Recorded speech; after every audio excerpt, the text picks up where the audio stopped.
Broncos country with a new season approaching, man, and the depth on this team looking really, really good. Not just throughout the offseason, but also in the first preseason game.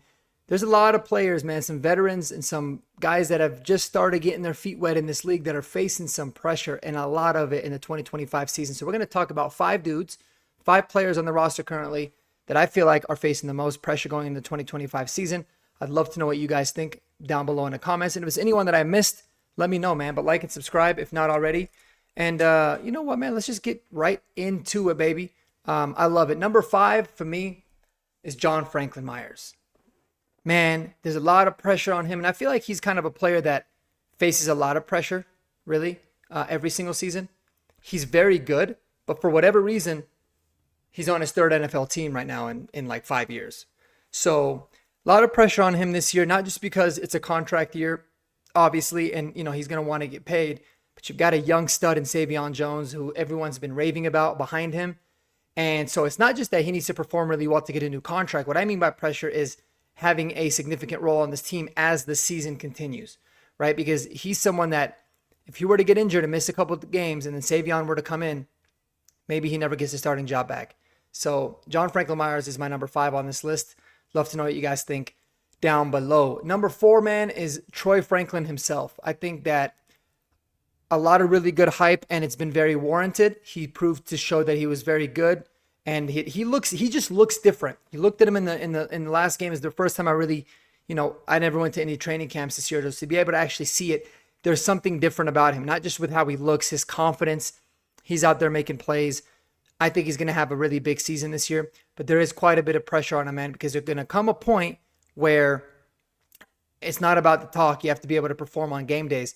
But in addition, this is a deep-ass receiver room, man. You've got guys that are super talented and that are chomping at the bit to make their names known in this league as well, right? Guys like Devon Vele to be able to have a great follow-up year. Pat Bryant as a rookie this upcoming season, right? Trent Sherfield's out there gaining touches. So Troy Franklin, it's going to be interesting to see if he has any kind of a leash, if it's on a short leash or a long leash. But he's facing a lot of pressure, man, because the second that, he has, a couple bad games in a row or anything like that, or maybe the drops kind of come back, I think they'll bench him pretty quickly because they are so deep at the wide receiver position. Number 3, we made a dedicated show about this gentleman yesterday, and that is Ben Powers, man. He's been arguably our worst lineman over the last couple of seasons pretty consistently. But that's not really saying too much because the line as a whole has been very, very good. But he has been struggling, man, and I don't like how he projects to fit very much in this new wide zone scheme that we're kind of implementing. Obviously, it's not a fully wide zone, but they're doing a lot more concepts. He is more of a power guy, and so it's going to be really interesting.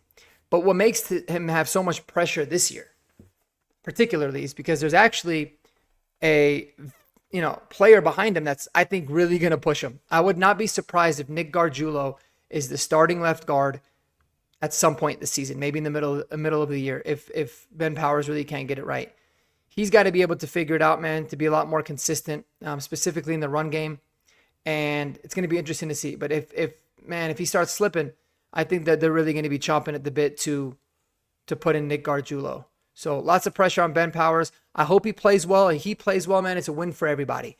You're not going to save a lot of money if you cut him because of the restructure. I don't know if you'll have any teams that'll trade for him. I mean, it's intriguing for a lot of teams, especially if he fits well. But ultimately, man, I'd be pretty surprised if anything ends up happening. Not at the fact that him actually leaving, but like the move actually going down. So we'll see. I think Ben Powers is somebody that's facing a whole bunch of pressure this upcoming season, though. So we'll see how he performs. Number 2 is my boy Riley Moss, man. And shout out to Riley, one of my favorite players on this team, no doubt about it. I just love his grit. I love how he, he doesn't get phased, man. He'll get beat a couple times. He's going to come back and fight. He's at a really great camp. He's a very good corner. People tend to have really forgotten about that because he got injured last year. And then when he came back, he wasn't quite himself. But I think he's phenomenal. But there's a lot of pressure on him, man. Anytime you're a corner and you've only started for a year, and they draft a corner in the first round, there's going to be a lot of pressure on you. Now, Jahdae Barron, what's great about him is he can play outside, he can play inside. So if Riley starts to slip up on the outside, they'll put Jahdae Barron in there, and I don't think they'll have any problems with it. So we'll see. But a lot of pressure on Riley, even more so. It's already a lot of pressure to play opposite of Patrick Surtain, right? He's going to get a lot of looks. So I can't wait to see how he plays, man. I just think he's so good. I think what makes Riley such a good player is how competitive he is, how good of a tackler he is. And he kind of thrives in that moment, of being able to get tested a lot. But going to be a ton of pressure on him this year. And I think that there's going to be a little bit of a shorter leash. Last year, you saw what happened when Riley got hurt, right? We put in Levi Wallace and it was an absolute train wreck before they found out about Chris Abrams-Drain. Now this year, they've got Chris Abrams-Drain, who's even better, who could play outside. And they've got Jahdae Barron as well. So you're not going to be given as much, of a rope, for lack of better terms. So rooting for Riley, a lot of pressure on him. And the number one guy on the roster this upcoming season with the most pressure, and this breaks my heart because he's probably my favorite. Outside of Pat Surtain, I think he's my favorite defender. And that is my guy, Jaquan McMillan. Now, what I'll say is this. A lot of the reasons he's number one is because it's very similar to Riley. The difference is that with Riley Moss, he was, he wasn't an undrafted guy like Jaquan McMillan was, right? And he also doesn't have the tendency to give up the big play like Jaquan does.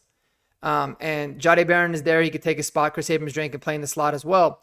But he's somebody that, man, he does have those bad plays, but he's unbelievable how he rebounds. And he always finds a way to make the big play in crunch time.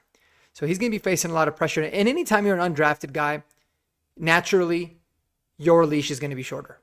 So that's going to be the thing. But what was really great, man, you saw the Kay Adams sit down with Pat Surtain and her, and she was asking him a lot of really good questions. But one of them she asked about is like, if I had to turn on the highlight film or go and watch the film or watch the highlights of somebody on this current defense, not named Patrick Surtain, who would you choose? And he didn't really hesitate very long when he said Jaquan McMillan. He said, this guy is an absolute baller. He's a great player. He's super smart. He makes plays that like even he's blown away by. And I agree. I've been trying to say like, I will to the depth. There's a lot of guys on this team that I'm defending. Jaquan McMillan is the number one guy. I am a huge stan of Jaquan McMillan. I think he's phenomenal. Love his game. But yeah, man, I mean, with Jahdae Barron there and able to play the slot and be very, very good. We know he's a sticky coverage man, but he's an amazing tackler. I guess Ryan Harris had said on the latest broadcast, he never missed a tackle in college. I don't know if that's true, but kind of a joker piece. Man, if Jaquan starts to give up a little bit big plays, I mean, you saw it in the first game even. The first preseason game was like Jaquan McMillan in a nutshell, right? He got burnt for a long catch. Coverage was great. Usually the coverage with Jaquan is very good, but that's how he gets burnt, and they make him earn it. Then he comes back around and makes the interception. And so that's just what he does. But it's like, depending on the game or where they're at in the season as a team, maybe they're going to want to go a little bit more of a safe play, and they go with the younger players, a younger player in Jahdae Barron. Lots of pressure on Jaquan, man. I'm rooting for him. Our cornerback room is stacked. So anybody that's a current starter, I think is naturally going to be facing a lot of the pressure. But those are my five, man. Just to recap: John Franklin Myers, Troy Franklin, Ben Powers, Riley Moss, and Jaquan McMillan, number one. I'm rooting for all of these guys, man, because as a Bronco fan, you want everybody to ball. If someone told me Jahdae Barron's not really going to play a whole bunch this rookie season, he's going to have like 30, 40% of the snaps, maybe even less, I would say that's a very good thing for the Broncos. Not Jahdae Barron is a bust. That's a really good thing because the Broncos are deep and the guys that they have going are cooking. So I'm excited for the season, man. I can't wait. We'll have some breakdowns of tomorrow's joint practice with the Arizona Cardinals. And until the next video, man, y'all take it easy. Peace.